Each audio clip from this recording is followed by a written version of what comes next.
Iran Israel পাল্টাপাল্টি হামলা অব্যাহত, তেহরানে হামলার বিষয়ে 2 সপ্তাহের মধ্যে সিদ্ধান্ত নেবেন ট্রাম্প। সরকার জনগণকে হতাশ করেছে, মন্তব্য মোয়াজ্জেম হোসেন আলালের। প্রশাসন থেকে ফ্যাসিবাদের দোসরদের অপসারণের দাবি।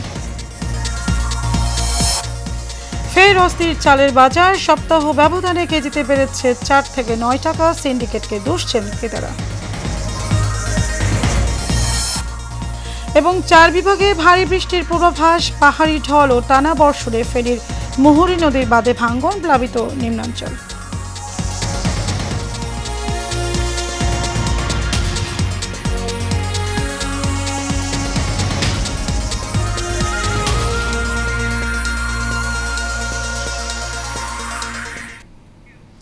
স্বাগত এশিয়ান নিউজে, আপনাদের সাথে আছে আমি মারিয়া মিকো। এতক্ষণ শুনছিলেন বিআরবি কেবল ইন্ডাস্ট্রিজ লিমিটেড সংবাদ শিরোনাম। চলে যাব পুরো সংবাদে। অন্তর্বর্তী সরকার 10 মাসে পদে পদে জনগণকে হতাশ করেছে বলে মন্তব্য করেছেন বিএনপি চেয়ারপারসনের উপদেষ্টা অ্যাডভোকেট সৈয়দ মোয়াজ্জেম হোসেন আলাল। সকালে জাতীয় প্রেস ক্লাবে অপরাজেয় বাংলাদেশ আয়োজিত যুব সমাবেশে এ মন্তব্য করেন তিনি। প্রশাসনের বিভিন্ন পর্যায় থেকে ফ্যাসিবাদের দোসরদের অপসারণ না করলে বিএনপি তাদের তালিকা প্রকাশ করবে বলেও হুঁশিয়ারি করেন তিনি। শরীফুল ইসলামের রিপোর্ট। সকালে জাতীয় প্রেস ক্লাবে প্রশাসনের বিভিন্ন পর্যায় থেকে ফ্যাসিবাদের দোসরদের গ্রেপ্তার করে নির্বাচনে সুষ্ঠু পরিবেশ নিশ্চয়তার দাবিতে যুব সমাবেশের আয়োজন করে অপরাজেয় বাংলাদেশ। সব জায়গায় ঘাপটি মেরে লুকিয়ে থাকা এই ফ্যাসিবাদের দোসরদের তালিকা প্রকাশ করে দেব। অন্তর্বর্তী সরকার 10 মাসে পদে পদে জনগণকে হতাশ করেছে বলে এ সময় অভিযোগ করেন বিএনপি চেয়ারপারসনের উপদেষ্টা অ্যাডভোকেট সৈয়দ মোয়াজ্জেম হোসেন আলাল। এই 10 মাসও প্রায় শেষ হওয়ার পথে আপনারা তেমন কিছু জনগণকে দেখাতে পারেননি। হতাশ করেছেন মানুষকে পদে পদে। জিনিসপত্রের দাম কমে নাই, গ্যাসের সংকট অনেক বেশি হয়েছে, বিদ্যুতের লোডশেডিং বেড়েছে, পানি সরবরাহ আগের মতো অত সুন্দর পরিচ্ছন্ন নেই, বর্জ্য ব্যবস্থাপনায় আপনারা ত্রুটি করেছেন। নির্বাচনের কথা বললে কেউ কেউ গুস্সা করে অভিযোগ করে সৈয়দ মোয়াজ্জেম হোসেন আলাল বলেন, জনগণের ভোটের অধিকার প্রতিষ্ঠার জন্যই নির্বাচন প্রয়োজন।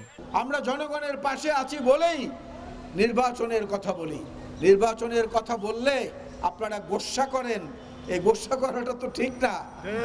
একজন নির্বাচিত প্রতিনিধির কাছে মানুষ যখন তখন যেতে পারে, যখন তখন কৈফিয়ত চাইতে পারে এই কাজটি কেন হলো না, এই জায়গাটি আপনাকে বললাম আপনি কেন করলেন না। আপনাদের কাছে যাওয়ার সেই সুযোগটা কিন্তু নাই। যেটুকু আছে সেটুকু মাঝখানে দেয়াল তৈরি করে রেখেছে এই স্বৈরাচারের দোসররা। এই সময় বিএনপির যুগ্ম মহাসচিব অ্যাডভোকেট আব্দুল সালাম আজাদ অভিযোগ করেন, প্রশাসনের বিভিন্ন পর্যায় থেকে ফ্যাসিবাদের দোসরদের অপসারণ না করলে সুষ্ঠু নির্বাচন সম্ভব নয়। প্রফেসর ইউনূসকে বলতে চাই, আপনার আইনের শাসন, আপনার মন্ত্রিসভা নিরপেক্ষতার প্রশ্ন আসলে ওই 2 জন উপদেষ্টাকে বহিষ্কার করেন। ওই উপদেষ্টা যদি এখানে থাকে তাহলে সঠিক নির্বাচন বাংলাদেশে হবে না। তারা সেখানে বসে আইনের শাসনকে আবার প্রশ্নবিদ্ধ করবে। দেশে গণতান্ত্রিক সরকার প্রতিষ্ঠার জন্য এ সময় অতি দ্রুত নির্বাচনের দাবি জানান বক্তারা। Shariful Islam, Asian television, Dhaka. রাজধানী বাজারে ফের বাড়তে শুরু করেছে চালের দাম। সপ্তাহের ব্যবধানে কেজিতে দাম বেড়েছে অন্তত 2 থেকে 9 টাকা। বড় মৌসুমে ধান বাজারে উঠতে শুরু করা ঈদের আগে স্বস্তি ফিরেছিল চালের বাজারে, তবে চলতি সপ্তাহে এসে হঠাৎ করেই অস্থির হতে শুরু করেছে চালের বাজার। গত 1 সপ্তাহে চিকন চালের দাম কেজি প্রতি 4 থেকে 9 টাকা বেড়েছে, আর মোটা ও মাঝারি চালের কেজিতে বেড়েছে 2 থেকে 3 টাকা। বিক্রেতারা বলছেন, ধানের দাম বাড়তি হওয়ার কারণে বেড়ে গেছে চালের দাম। এই অবস্থায় সরকারের পক্ষ থেকে বাজারের মনিটরিং জোরদার ও মধ্যস্থভোগীদের দৌরাত্ম্য কমানোর উদ্যোগের দাবি জানিয়েছেন ভোক্তারা।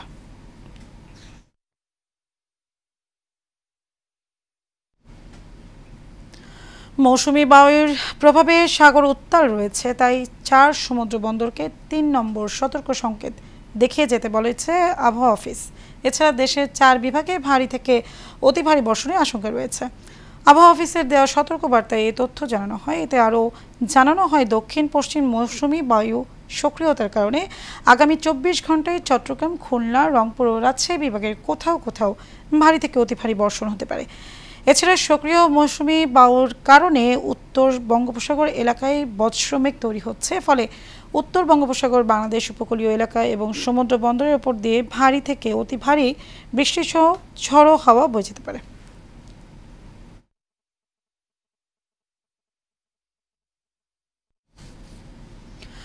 ভারতের উজান থেকে নেমে আসা পাহাড়ি ঢল এবং গত কয়েকদিনের টানা বর্ষণে ফেনীর ফুলগাজীতে মুহুরী নদীর উত্তর বড়ইয়া নামক স্থানে বাঁধ ভেঙে যায়। মুহূর্তের পানি ঢুকে যায় উত্তর বড়ইয়া গ্রামের বিভিন্ন বাড়িঘরে। এতে চরম দুর্ভোগে পড়ে বাসিন্দারা। অনেকে বাড়িঘর ছেড়ে অন্যত্র আশ্রয় নিয়েছে। রান্নাবান্না বন্ধ হয়েছে। রাতে বাঁধ ভেঙে এমন দুর্ভোগের মুখে পড়েছে এলাকাবাসী। দক্ষিণ বড়ইয়া, বিজয়পুর, বসন্তপুর, ফতেপুর, বশিকপুর সহ পার্শ্ববর্তী এলাকাগুলোর নিম্নাঞ্চল প্লাবিত হয়েছে। ফুলগাজী বাজারে পানি ওঠায় সেখানে দোকানপাটের মালামাল ক্ষতিগ্রস্ত হয়েছে। পরশুরাম উপজেলায় নদীর পাড় দিয়ে পানি ঢুকে লোকালয়ে প্লাবিত হয়েছে। পানি উন্নয়ন বোর্ড জানায়, মুহুরী নদীর পানি এখনও বিপদসীমার নিচ দিয়ে প্রবাহিত হচ্ছে। তবে বাঁধের বেশ কয়েকটি স্থান এখনও ঝুঁকিতে রয়েছে। একটি স্থানে বাঁধ ভেঙেছে।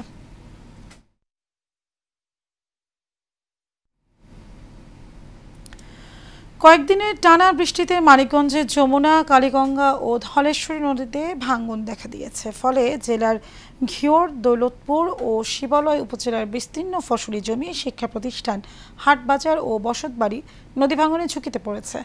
ভাঙন আতঙ্কে দিন পার করছেন নদীর তীরবর্তী এলাকার মানুষ।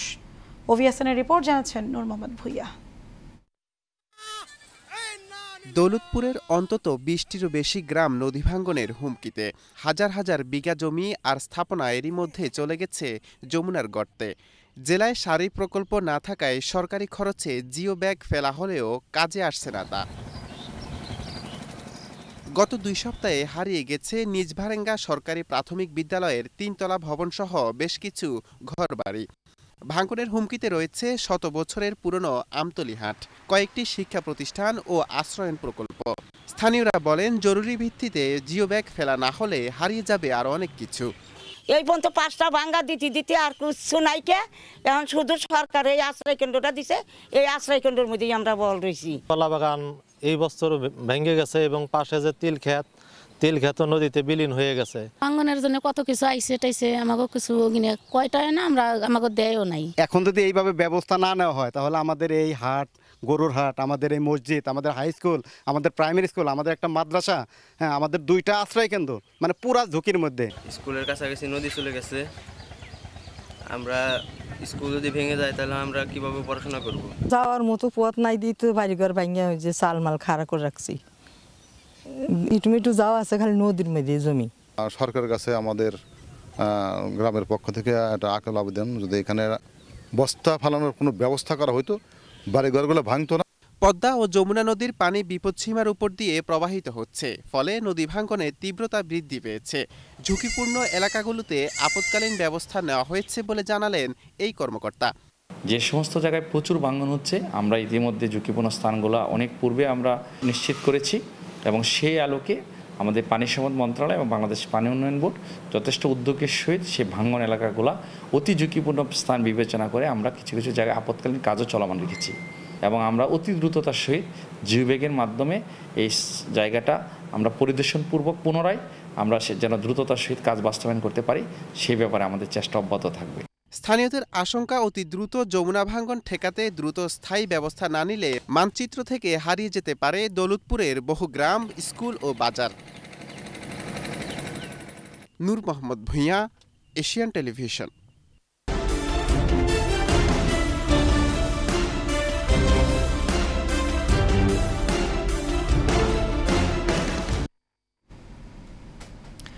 নারায়ণগঞ্জের সোনারগাঁয়ে মহাসড়কের পাশ থেকে অজ্ঞাত এক যুবতীর মরদেহ উদ্ধার করেছে পুলিশ। পলিথিনে মোড়ানো অবস্থায় সোনারগাঁয়ে মোগারাপাড়া ছোট ছাদিপুর এলাকায় ঢাকা চট্টগ্রাম মহাসড়কের পাশ থেকে অজ্ঞাত ওই যুবতীর নারীর মরদেহ উদ্ধার করা হয়। পুলিশ জানায়, মহাসড়কের পাশে ঝোপঝাড়ে পলিথিনে মোড়ানো অবস্থায় মরদেহ দেখতে পেয়ে এলাকাবাসী পুলিশকে খবর দেয়। পরে পুলিশ অজ্ঞাত এক যুবতীর লাশ উদ্ধার করে।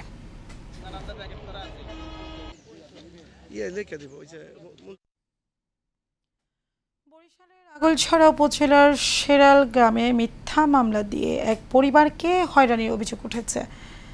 ভুক্তভোগী নাইম এবং নাসিম অভিযোগ করে বলেন তারা দুই ভাই বাড়ির পাশে একটি চায়ের দোকানে বসেছিলেন। এই সময় প্রতিবেশী আকাশ হাওলাদার পূর্ব বিরোধের জেরে নাইমকে বাড়িতে ডেকে নিয়ে মারধর করে, কিন্তু উল্টো আকাশ হাওলাদারকে সহ দুজনকে মারধরের অভিযোগ এনে নাইম ও নাসিমের বিরুদ্ধে মিথ্যা মামলা দায়ের করা হয়। তাই ঘটনার সুষ্ঠু তদন্ত করে মিথ্যা মামলা প্রত্যাহারের দাবি জানান তারা। নাইমকে ডাকিয়ে নিয়ে গেছেন, নাসিম এনে বসে। আমরা দোকান বের শুনছি যে গ্যাঞ্জাম হচ্ছে, এরপর আইয়া দেখি এখানে কোনো গ্যাঞ্জাম নাই। নাসিম আমার পাশে ছিল বসা, এখানে নাসিম ছিল না, নাইমকে আমি নিয়ে আসছি। এই যে বিরোধী পক্ষ যেমন লিজা পরের বার যখন থাবা দিছে তখন এই থাবাটা লাগে নাই, তখন ওইটারে করছে, করার পরে ওনার হয়তো এই জায়গায় একটু লাগছে, কিন্তু ওখানে বেশি মারামারি হয় নাই বা হয় নাই। চাঁদপুরে মতলব উত্তর উপজেলার তালতলী গ্রামে ইউটিউবার আল আমিন পারভেজের মিথ্যা ও বানোয়ার তথ্য প্রচারের প্রতিবাদে সংবাদ সম্মেলন করেছে এলাকাবাসী। তালতলী গ্রামে এই সংবাদ সম্মেলন বক্তব্য রাখেন প্রাথমিক বিদ্যালয়ের প্রধান শিক্ষক দুলাল চন্দ্র সরকার, মোহাম্মদ ওয়াদুদ ভুইয়া, বাবুল জমাদার সহ অনেকে। এই সময় বক্তারা অভিযোগ করেন, বলেন সামাজিক যোগাযোগ মাধ্যমে আল আমিন আওয়ামী লীগের এজেন্ডা বাস্তবায়নের জন্য তাদের বিরুদ্ধে মিথ্যা, ভিত্তিহীন এবং উস্কানিমূলক তথ্য ছড়াচ্ছে। তাই ঘটনার সুষ্ঠু তদন্ত করে আল আমিনের শাস্তি দাবি জানান তারা।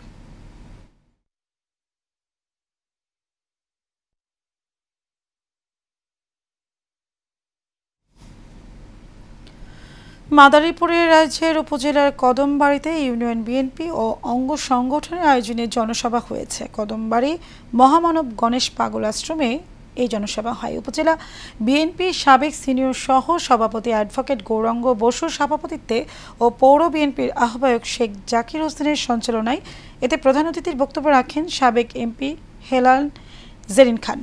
বিশেষ অতিথির বক্তব্য রাখেন কৃষক দলের কেন্দ্রীয় কমিটির সহ সাংগঠনিক সম্পাদক অ্যাডভোকেট শরীফ সাইফুল, জেলা বিএনপির যুগ্ম আহ্বায়ক সোরাফ হোসেন হাওলাদার সহ অনেকে।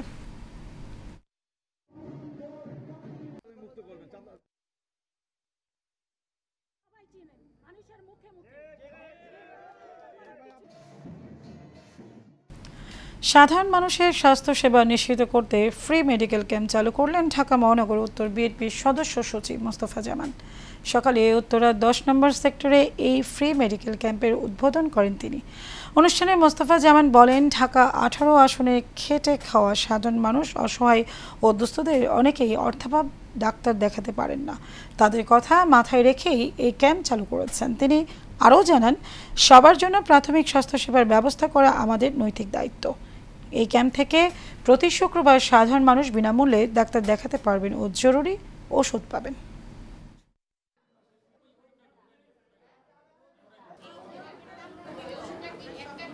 17 বছর ধরে ফিল করতেছি, দেখতেছি এই দেশের সাধারণ মানুষ যারা খেটে খাওয়া মানুষ, এরা চিকিৎসা বঞ্চিত ছিল।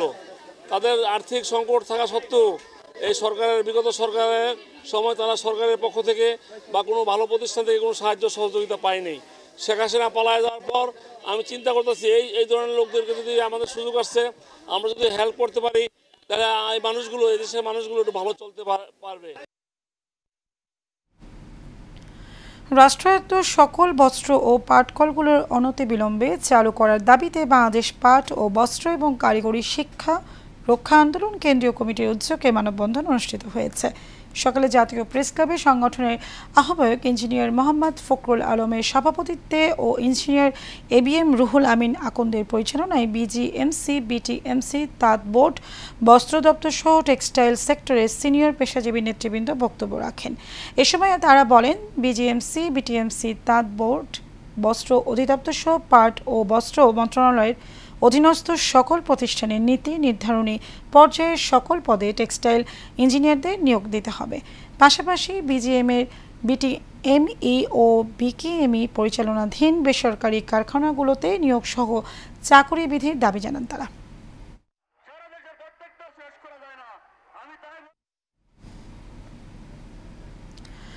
বাংলাদেশ শান্ত শিক্ষা বোর্ডের কর্মচারী ফেডারেশনের নবনির্বাচিত নেতৃবৃন্দের অভিষেক অনুষ্ঠিত হয়েছে। ঢাকা বোর্ডের হলরুমে এই আয়োজন করে সংগঠনটি। অনুষ্ঠানে ফেডারেশনের সভাপতি মোহাম্মদ জালাল উদ্দিনের সভাপতিত্বে প্রধান অতিথির বক্তব্য রাখেন মাধ্যমিক উচ্চ মাধ্যমিক শিক্ষা বোর্ডের chairman professor doctor Khondokar Ehsanul Kabir. এর আগে সকালে শহীদ রাষ্ট্রপতি জিয়াউর রহমানের মাজারে ফুলের শুভেচ্ছা জানান নবনির্বাচিত নেতৃবৃন্দ।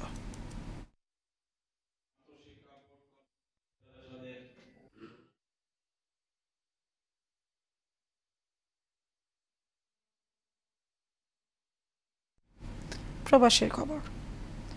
যুক্তরাষ্ট্রের নিউ ইয়র্ক কনসুলেট অফিসে সাংবাদিকদের সাথে মতবিনিময় করেন কনসুলেট জেনারেল মোজাম্মেল হক এবং ওয়াশিংটন ডিসির হাই কমিশনের প্রেস মিনিস্টার গোলাম মর্তুজা। নিউ ইয়র্কের বাংলাদেশ কনসুলেটের এই আয়োজনে অংশ নেন প্রবাসের বিশিষ্ট সাংবাদিক, সম্পাদক, টেলিভিশন ব্যক্তিত্ব এবং গণমাধ্যম কর্মীরা।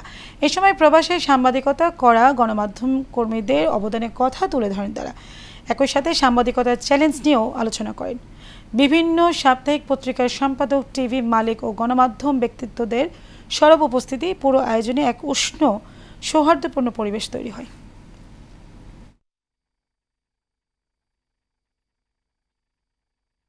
একই রকমভাবে 2024-এ যেভাবে জাগরণ তৈরি হয়েছে, যেভাবে মানুষ আন্দোলন করেছে, যেভাবে মানুষ প্রতিবাদ করেছে, যেভাবে মানুষ রাজপথে নেমে এসেছে, যেভাবে মানুষ রক্ত দিয়েছে, সেটা আসলে একটা অভূতপূর্ব ঘটনা।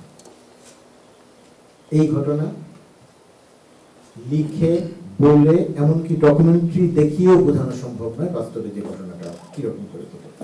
তো সেই রকম একটা এখনো বহু আহত, শত শত কয়েকশো আহত মানুষ হাসপাতালে শুয়ে আছে, তাদের অনেক অভাব অভিযোগ আছে, সরকারের পক্ষ থেকে চেষ্টাও করা। শেষ করবো এশিয়ান নিউজ, তার আগে বিআরবি কেবল ইন্ডাস্ট্রিজ লিমিটেড সংবাদ শিরোনাম জানাবো আরো একবার।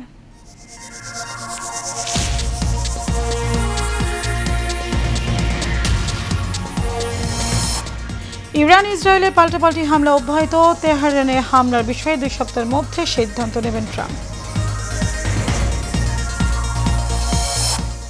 সরকার জনগণকে হতাশ করেছে, মন্তব্য মোয়াজ্জেম হোসেন আলালের। প্রশাসনের থেকে ফ্যাসিবাদের দোসরদের অপসারণের দাবি। ফের অস্থির চালের বাজার, সপ্তাহ ব্যবধানে কেজিতে বেড়েছে 4 থেকে 9 টাকা। সিন্ডিকেটকে দুষছেন ক্রেতারা। এবং 4 বিভাগে ভারী বৃষ্টির পূর্বাভাস, পাহাড়ি ঢল ও টানা বর্ষণে ফেনীর মুহুরী নদীর বাঁধে ভাঙ্গন, প্লাবিত নিম্নাঞ্চল।